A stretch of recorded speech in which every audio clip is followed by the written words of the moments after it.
Yes, ഇന്നലെ പറഞ്ഞ പോലെ നമ്മുടെ ചാത്തൻ ലംബോർഗിനിയാണ്. ഇത് ഒരെണ്ണത്തിനൊരു 100-120 രൂപ വെച്ചിട്ട് വരുന്ന പ്രൈസിലാണ് കിട്ടിയത് കേട്ടോ. ഇത് ഇതാണ്ടില്ലേ, ഇതിൻ്റെ എൻജിൻ ബേ ഇങ്ങനെ തുറക്കും, ചെറിയൊരു എൻജിൻ്റെ എലമെൻറ്റ് പോലൊരു സംഭവം കൊടുത്തിട്ടുണ്ട്. പിന്നെ ഇതാ 2 ഡോറും ഓപ്പൺ ആവും. ഇതിങ്ങനെ ബട്ടർഫ്ലൈ മെക്കാനിസം ആയിരുന്നു കുറച്ചുകൂടെ നല്ലതായിരുന്നു, പക്ഷേ അല്ല, നോർമൽ മെക്കാനിസമാണ്. പിന്നെ ഈ 100 രൂപയ്ക്ക് ആ ഒരു മെക്കാനിസം ഒക്കെ ചോദിക്കുന്നത് കുറച്ച് കൂടുതലല്ലേ, അതുകൊണ്ട് വിട്ടേക്കാം. പിന്നെ ഇതാണല്ലേ, നല്ല ഡീറ്റെയിൽഡ് ആയിട്ടുള്ള അലോയ്സ് ഉള്ള മോഡലാണ്. പിന്നെ ഇതാ ഗ്ലാസ് അല്ല വരുന്നത്, പെയിൻ്റ് ആണ് വരുന്നത്. ഇവിടെ അതെ പെയിൻ്റ് ആണ് വരുന്നത്. പക്ഷേ ഒരു 100 രൂപയ്ക്ക് അതൊരു വർത്ത് പ്രൈസ് എന്ന് തന്നെ പറയാം. ഇത് പ്രത്യേകിച്ച് വേറെ ബ്രാൻഡോ കാര്യങ്ങളോ ഒന്നുമില്ല, ജസ്റ്റ് ഉണ്ട് കേട്ടോ. യെസ് യെസ്, ബ്രാൻഡും കാര്യങ്ങളും കൊടുത്തിട്ടുണ്ട്, മാനുഫാക്ചറിങ് അഡ്രസ്സും കാര്യങ്ങളും ഒക്കെ ഉണ്ട്. കൊള്ളാം.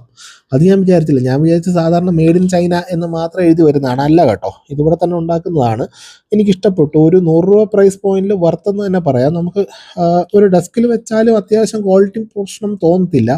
1:64 അല്ല, കുറച്ചുകൂടെ വലുതാണ് കേട്ടോ. അത്യാവശ്യം ഇച്ചിരി കൂടെ വലുപ്പമുണ്ട്. പക്ഷേ വർത്ത പ്രൈസ് എന്ന് തന്നെ പറയാം. നമ്മൾ ഏതൊരു ഹോട്ട് വീൽസ് വണ്ടിയോ അല്ലെങ്കിൽ മജോറിറ്റി വണ്ടിയോട് കോമ്പീറ്റ് ചെയ്ത് നിൽക്കാൻ പറ്റും ഈ ഒരു പ്രൈസിൽ.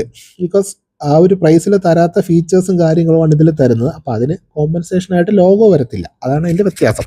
ലോഗോ വേണമെന്നുണ്ടെങ്കിൽ കാശ് തോനെ ഇറങ്ങും, അതാണ് അതിൻ്റെ കാര്യം. പക്ഷേ എനിക്കിതിൻ്റെ ആ ഒരു വിങ് എനിക്ക് ഭയങ്കര ഇഷ്ടപ്പെട്ടു. ഒരു കാർബൺ ഫൈബറിൻ്റെ പോലത്തെ ഒരു ഡീറ്റെയിലിംഗ് കൊടുത്തിട്ടുണ്ട്. അത്യാവശ്യം നല്ല എയറോഡൈനാമിക് ആയിട്ട് നല്ലൊരു ഡിസൈൻ തന്നെയാണ് ആ വിങ്ങിന് കൊടുത്തേക്കുന്നത്. അത്യാവശ്യം കൊള്ളാം. നല്ല ഒരു സ്പോർട്ടി മോഡലായിട്ട് തന്നെ തോന്നും. നമ്മുടെ ഒറിജിനൽ ലംബോർഗിനിയുടെ ഒരു റെപ്ലിക്കയായിട്ട് തന്നെ തോന്നും.